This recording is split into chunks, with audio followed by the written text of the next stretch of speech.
Agnico Eagle had a record year in 2017 and they have ambitious growth plans. Joining me today is Sean Boyd, CEO of the company. Sean, welcome back. Nice to be here. It was a great 2017. It was a record year. A record year. Not just from a production standpoint, but also we grew reserves, we improved the grade, but we also had a record safety performance. So we're growing and we had the fewest lost time accidents. So things are going very well from an operational perspective. But you're not stopping there. You still have ambitious growth plans here. You're looking to achieve 30% growth in production from 2018 to 2020. What's the game plan here? It's really the Nunavut platform, and we've accelerated actually the timeline on the big project, which is Meliadine. So we'll get to 2 million ounces in 2020, and these assets actually have the ability to take us beyond 2 million ounces. So we can see nice steady growth for several years, not just in production, but also reserves. And that's due to the fact that we made a lot of investments during that period from 2012 to 2015, when most of the industry was disinvesting in the space.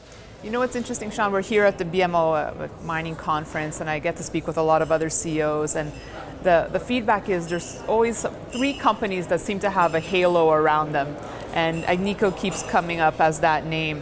What kind of pressure does that come with?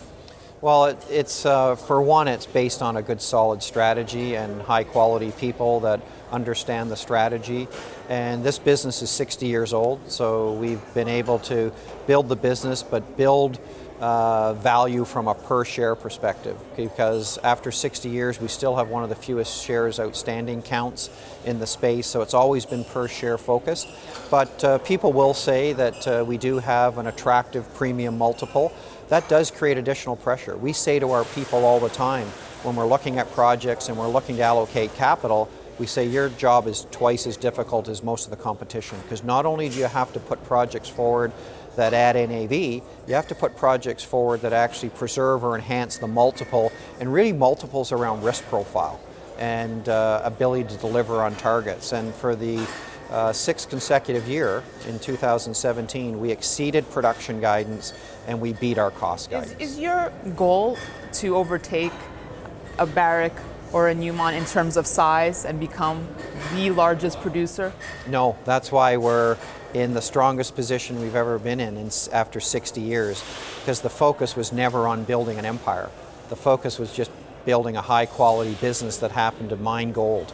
And for the second consecutive year, Agnico Eagle has made the top 100 list in the Harvard Business Review, and that was a review on the S&P Global 1200, and they announced the top 100 based largely on shareholder return. The only two gold miners to make that top 100 are Randgold and Agnico Eagle. So that was the goal. That was just to drive per share value, but also to create a company that people loved working with and loved working for, and have a company where communities wanted us around. And we've been able to do all those things. Putting gold aside now, Cobalt has been red hot, especially with the announcement that Apple wants to source cobalt directly from miners now. Now, I know there's been talk that you're open to selling your cobalt deposits?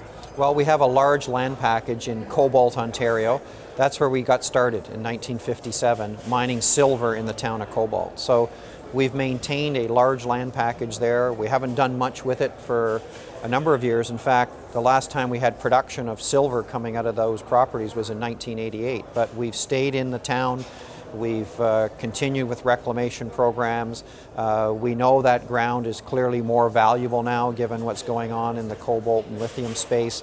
So we're certainly open for people that have that as their business to entertain and maybe selling. Have you already had offers? Have people? We've had a number of people contact us, and given the strength of that package, whether there's any meaningful cobalt deposits on it, we don't know. Well, we're assessing it now. I'm thinking. I would think you'd say, well, maybe we don't want to give it up so fast if this is the next big thing. That's why we're not rushing. This sort of came up where we were first sort of approached last September. And so what we did is take the approach, let's understand what we have. You can't really sell something until you really know what you own.